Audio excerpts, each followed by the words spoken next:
So hi everyone, it is me, Shadow Lefty here, and basically, sorry for that, but yeah, but basically, this is I'm still gonna be counting this as a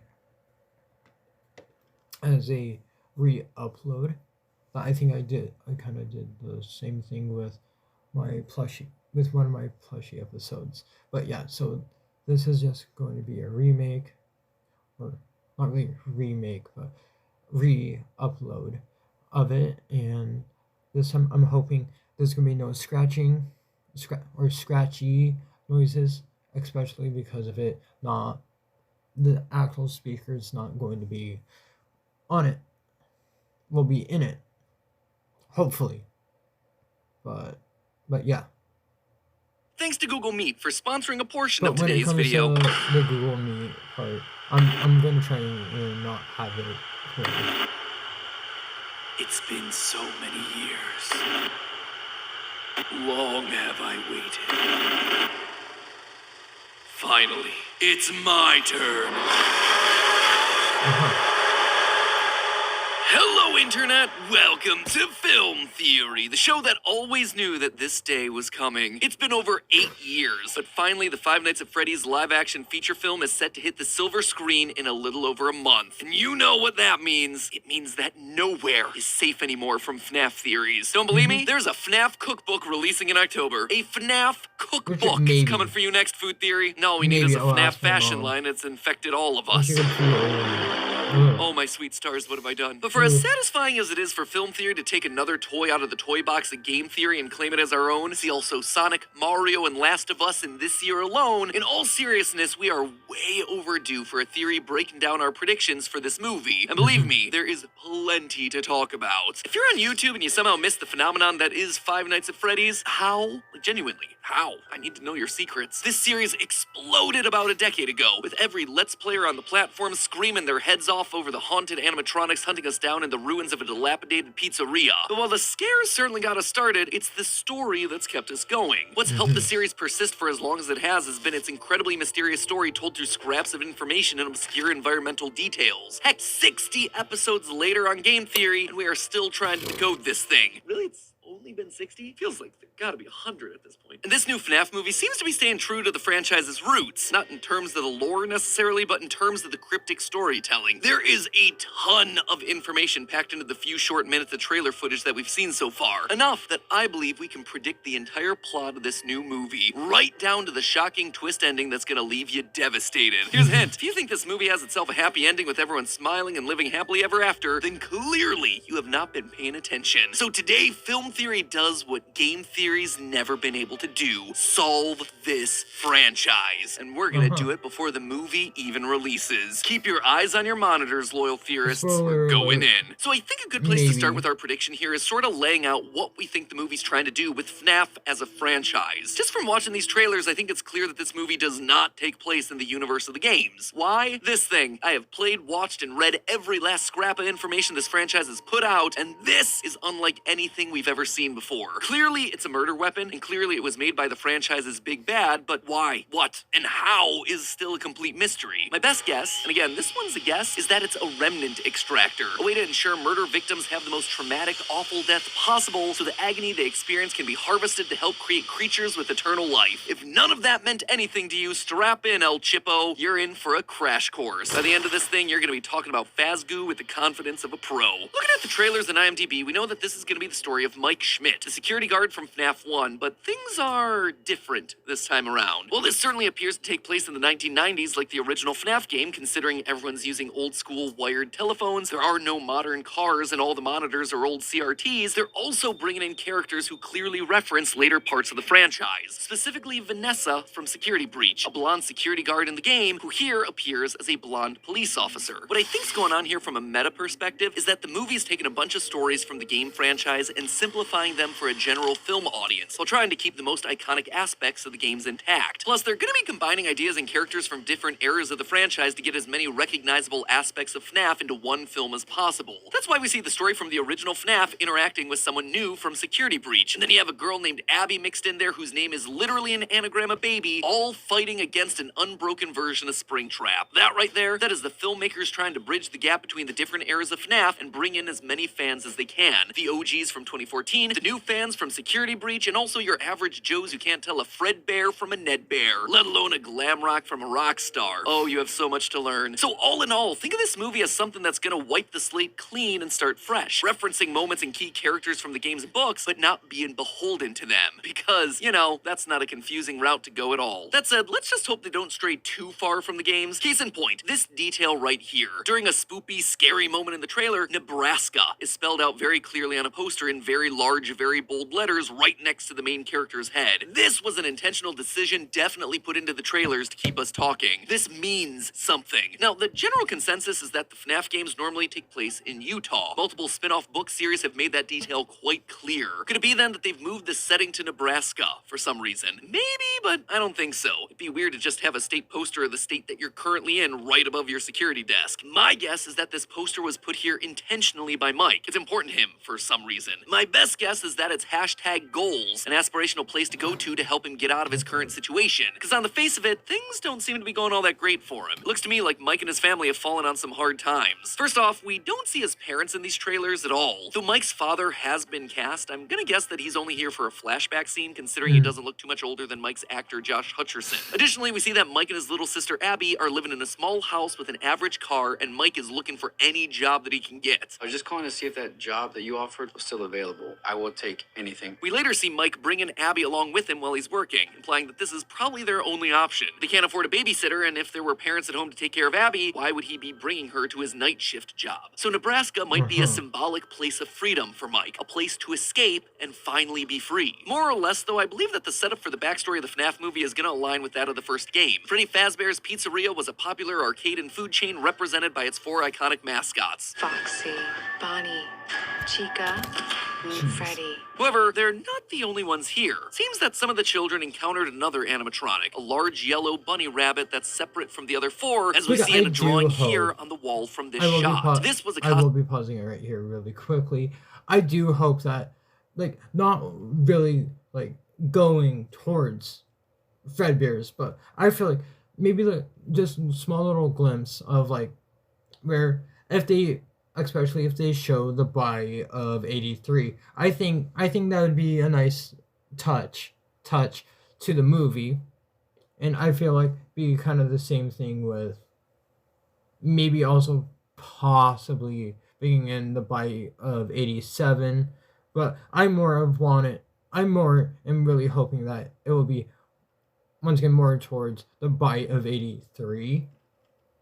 Just once again, not really once again, but how it kind of, like, the whole plot thing for Mike is that he is somewhat that it's a little bit of him being traumatized of something that happened in the past, and, like, the movie doesn't need to directly be going towards the whole, like, talking a whole lot about Mike's past, at least in this movie, in this FNaF movie. But I kind of feel like if they somewhat kind of put in pieces of what happened in his past, especially then how that they even have an actor that is supposed to be playing a younger version of Mike, Michael Afton. I mean Mike Schmidt, but definitely still where, like, enough of that, let's get right back used into by it. the owner of the establishment, William Afton, an outfit that he would use to get closer to the kids, which honestly is creepier in a movie than it was in the games. You know, just your typical yellow bunny friend holding hands with 5 kids, which, when you're talking in horror movie speak, is code for he killed those kids, stuffed them into suits, and eventually turned them into haunted robots. Also, just to call it out here, I originally thought that there was going to be something hidden in this wall of drawings beyond just the obvious. I mean, it is the perfect spot to sneak in little bits of hidden lore, but the more that we've seen of the wall in other trailers, there doesn't actually seem to be that much of anything here, sadly, and honestly surprisingly considering the franchise we're talking about. Speaking of Yellow Bunnymen, the trailers seem determined to convince us that the person we expected to play the franchise's big bad isn't actually playing the villain. Despite rumors that he would be playing our resident Urple murder man William Afton, in the trailers Lillard's character is clearly labeled as Steve Raglan, career counselor. But here's the rub. If there's one thing we've learned here on Film Theory over the past decade, it's that trailers can be manipulated to create mystery or confuse timelines. See also Morbius and Infinity War, just to name two key examples. And here, I think we're being presented with the exact same sort of misdirect. In fact, I'm almost 100% confident that I can prove it beyond a reasonable doubt. First, Matthew Lillard confirmed that he signed a 3-picture deal to star in more than one FNaF movie. And unless Steve Raglan's a new character that Blumhouse is just really hype about, I expect that deal was to play Afton. However, far more convincingly, we have this scene from the trailer where a young boy is seen getting kidnapped in the middle of the woods. Based on the film's official website, the synopsis reads that Mike is still, quote, haunted by the unsolved disappearance of his younger brother more than a decade before. And we know, based on casting, that the brother's name is Garrett. Now, the actor playing this kid Garrett is named Lucas Grant. Hopping over to Instagram, Grant commented on a post by Matthew Lillard saying that it was great to work with him and that he's much nicer than his character. Now tell me, why would a young actor playing a kidnapped boy have any reason to interact with a career counselor? He wouldn't. The only way they interact is if Matthew Lillard, Steve Raglan, William Afton, call him whatever you want, was kidnapping that kid. In other words, in this movie, a big final reveal will be that Matthew Lillard kidnapped Mike's brother. This would actually parallel some key moments from the original novel, where William Afton acts under a pseudonym, Dave Miller, and has the perfectly normal mundane job of security guard for an old abandoned mall, a job that allows him to supervise the comings and goings around Freddy's. That way, when kids start poking around, he's able to hop into the suit, get it, hop, because he's a rabbit, hop into the suit and try to scare him away, just like we see him doing here. And lastly, in the novels, he also kidnaps a kid prior to becoming a crazed serial killer. Honestly, a lot of the details here line up. Now, before we start jumping from video to keep tabs on Freddy and the gang with more plot predictions, let's take a moment to thank a service that I bet Mike wishes he had. Our sponsor for this portion of uniforms, and head back out to the pizzeria to figure out what exactly is going on in Five Nights at Freddy's. So really, when we look at a lot of the clues coming from these trailers, the story is largely what you'd expect. There's a string of children disappearing from the pizzeria, resulting in Freddy Fazbear's shutting down. Judging from both the kids drawing on the wall and this shot from the trailer, looks like Afton killed 5 children, as we'd expect from the lore of the first game. Our favorite bunny-themed serial killer hid the bodies of the kids inside the animatronic suits, and in so doing trapped their souls inside the robots forever. And we know that they're sticking with that specific part of the lore based on the jump scare here. It is so good every time I see it. Children's hands popping out of animatronic mouths. Not only is it terrifying, it tells us that he definitely hid the bodies inside there. But now recently, people have been poking around the old abandoned pizzeria. As we see in the most recent trailer, some small-time criminals break in, intent on robbing the place and trashing it up for fun. I believe that sequence is probably going to be the beginning of the film. These characters breaking in before they're met with a terrible fate. The possessed animatronics come to life and kill them as they're mid-crime, not only showing the audience early on that these things are terrifying, but also creating a giant problem for Afton, who now risks having more people poking around his old murder den. Hoping to prevent future break-ins and deeply uncomfortable questions about his past, Afton decides to hire a security guard to keep an eye on the place during the night. His first option doesn't exactly work out all that well, but not to be deterred, our plucky mass murderer tries and tries again to find someone who'll keep the building safe. Enter our main character of the movie, Mike Schmidt. Mike will do anything for cash. Based on these 2 shots from the first trailer here, we know that Mike has a history of working as a security guard, but likely he got carried away in a previous role, resulting in him getting fired. Desperate for cash and with no one willing to hire him, Mike takes a job as the night shift security guard at Freddy Fazbear's, bringing his sister Abby with him. Seems like things aren't too strange starting off. Though it's certainly creepy, they explore the pizzeria without much of an issue, until of course there's a knock at the front door. Mike goes out and meets Vanessa, a police officer with a strange interest in the building. In fact, she seems to know a lot about Freddy's. In the 80s, kids went missing. The police searched Freddy's top to bottom. They never found them. That's why the place shut down. Looks like somebody watched our complete timeline. Soon, as creepy occurrences start happening all across the pizzeria, Mike realizes what he's gotten himself into. Ghost children If possessing giant robots if with you extra heads want me up. to And be here's where the stakes get higher. Obviously, the animatronics are going to pose a danger to both Mike and Vanessa, but their well-being isn't going to be the only thing on the line during this movie. Throughout the trailers, we see shots of Abby going off to explore the pizzeria alone and ultimately hiding from Foxy and the Ballpit. Let's just hope that she doesn't time travel. In all seriousness, though, somehow Abby will befriend the animatronics, especially the leader, Golden Fredbear, a character that, you'll notice, never appears anywhere except for in shots with her. Why does she befriend them? Or rather, why do the animatronics choose to befriend Abby? Well, What do they want? They want to make her. Okay, I will be pausing it here, but I just want to be saying that I cannot be the only one that when you, even when just YouTubers would do polls and would be just when they would do reactions to that picture, please don't be telling me that I'm the only one that was like, oh my god, that has to be Golden Freddy. The missing ear, kind of like how FNaF 2 Wizard Golden Freddy is missing. I think I'm pointing at the wrong ear, but the wizard ear that, like, I just feel like is like, I somehow cannot be the only one that was like, even to ourselves being like, that's Golden Freddy. But even though the whole fight was, oh, that's just Freddy. It's the color of the lighting. Well, okay.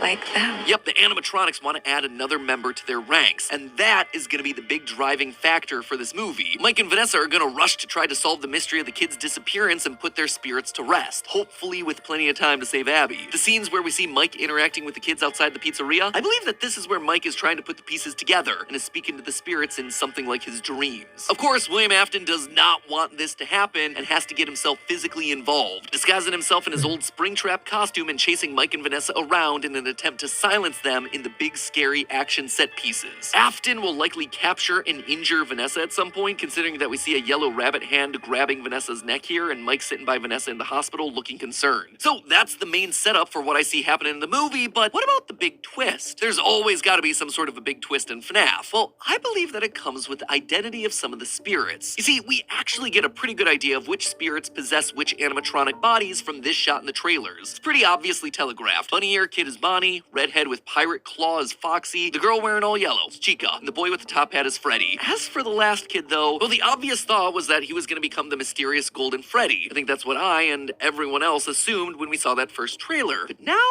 I'm not so sure. The fact that this fifth child in the shot doesn't have a characteristic explicitly linking him to an animatronic has to be intentional, and I believe that it was the filmmakers keeping things ambiguous so he wouldn't guess their twist. I suspect that the fifth kid here isn't Golden Freddy. Instead, I think it might be the Cupcake. Yeah, I know, I get it. It sounds ridiculous, but hear me out on this one. In the latest trailer, we clearly see Cupcake moving around independently and attacking someone without Chica's help. My initial gut thought to this? Well, that's kind of stupid, to be honest. Like, does Chica's soul transfer down into the Cupcake alone for remote attacks, leaving Chica soulless for a while now? Or can a spirit divide itself and act on different parts of the character at different times? You know what? I'm not sure. I don't have a good answer for it, but I do think that this would open up an incredibly dark and compelling twist on Golden Freddy. Remember, these 5 kids who disappeared at Freddy Fazbear's in the shot aren't the only kids that have gone missing in this story. We still have ourselves Mike's missing brother Garrett, who we talked about earlier as the kid in the back of the car, likely being carted away by old Billy Afton up in front. I mean, in this franchise, it would be shocking if someone kidnapping a child wasn't William Afton. Anyway, why do I think that this is actually the moment that we see Mike's brother get kidnapped? Well, again, we turn to actor Lucas Grant and Instagram, where we see this post of him hanging out with another child actor named Wyatt Parker. Parker even calls Grant his best bro, an interesting choice of words considering that Parker was cast in the film as young Mike. 2 twin brothers, one who gets kidnapped. Almost a one-for-one replica of what we see happen in the Silver Eyes novel. So let me ask you, what if Mike's brother is Golden Freddy, separate from the tragedy at the pizzeria? We can assume that Mike's brother was kidnapped in one of the earlier parts of the timeline, a time when Golden Freddy would still be in use. And in the games, we've long theorized that Mike Schmidt is in fact Mike Afton, son of William Afton. This would also mean that his little brother was the crying child who was killed and became one of the spirits that possessed Golden Freddy. Given the fact that Mike's father's been cast and is distinctly not being played by Matthew Lillard, I don't think that's the exact direction that they're taking for the movie, but taking the core of that story, keeping Mike's brother as Golden Freddy, well, that would fit with both the timeline and serve as a devastating twist to the casual audience. It would also explain why Abby is spending so much time with Golden Freddy in the trailers. It's her spending time with a brother that she never got to know, whether she realizes it or not. It could also explain why Golden Freddy retains blue eyes when all the other animatronics have of red ones. The circumstances of his possession are just a little bit different, and he's interacting with a family member. So Afton attacks Mike and Vanessa for getting too close to his secrets, and despite fighting back, they ultimately lose. As they're about to die, Abby is able to win over the animatronics and use them to fight back against Afton, saving them all. You'll notice one of the oddities of the trailer is the design of Springtrap. It is different from what we see in the games. It's cleaner and it's more put together. It has not gone through all the rotten decay that we'd expect from this character. I believe that's exactly how it ends. Mike, Abby, Vanessa, and the animatronics defeat Afton by trapping him in the walls. Tying a bow on the end of this movie while still leaving him in a position to turn into the decayed, rotten corpse that we all know and love for the eventual sequel. However, all things can't end happily here. I believe there's a good chance that the animatronics are gonna wind up getting what they want out of Abby in the end. Her name is an anagram of baby, after all. An animatronic that first appeared in FNaF's sister location. The team celebrates the defeat of Afton, only for Abby to accidentally stumble into a clown outfit, or maybe get put there by a vengeful Golden Freddy, giving us our villain and the problem to solve in the eventual second movie, saving the girl from her eternal, ceaseless torment. Or maybe that ceaseless torment is just meant for me, who is now tasked with trying to solve the timeline of this franchise across multiple channels. Truly, the animatronics have taken another victim. But hey, that's just a theory. A film theory. And cut. But okay, so yeah, so that was my, or I guess this is going to be my re-uploaded reaction to the film theory, I solved the FNaF movie. And yeah, so if you enjoyed this reaction, please do be making sure, if you haven't already, please be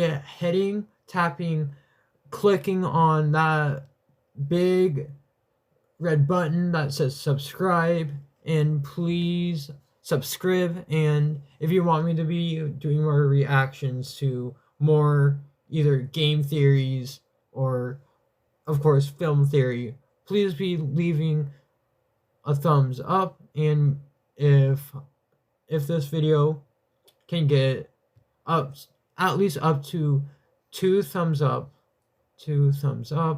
and maybe even by chance 3, but 2, I will be doing more reactions like this. And I will see you all in the next video.